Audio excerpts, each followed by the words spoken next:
The Azov Battalion are the far-right militant group that were incorporated into the Ukrainian military, and they're regarded as Nazis or neo-Nazis, and apparently there's only around 900 of them, and of that, only 10 to 20% are actual Nazis.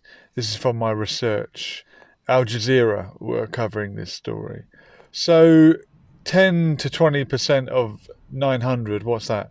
1 or 200 Nazis in the country, in the Ukrainian military. Is that really enough to justify Vladimir Putin's claim that he needs to denazify the country?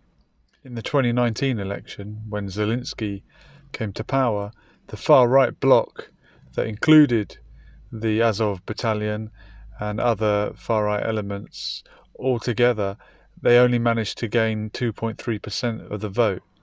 So, although there are elements of right-wing extremism in Ukraine, it's certainly not the dominant ideology. How does it make you feel to know that we are on the side of these few hundred Nazis, even though it's not that many? Does it make you feel uncomfortable to be on the same team as that lot? Maybe it's necessary.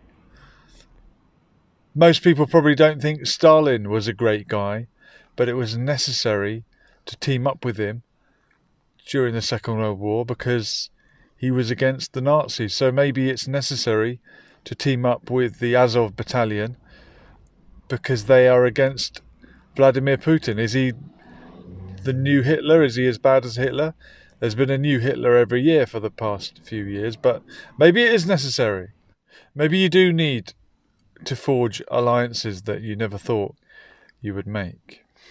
And because they are a right-wing neo-Nazi organisation, or because some of them are, for a very long time, giving them any sort of praise was banned by Facebook. You could not praise the Azov Battalion, but temporarily, because we're at war and it's an emergency situation, Facebook has lifted that ban and you can praise the Azov Battalion if it is because of what they're doing in Ukraine and fighting to liberate Ukraine. That's okay. And also, for now, it's okay to call for the death of Vladimir Putin on Facebook. They've made an exception for that. So we're living in strange times and lots of special measures are being taken because there's a war. You can praise Nazis and you can call for the death of a head of state. But presumably, at some point, this will all go back to normal and we won't be allowed to do that anymore. Confusing times.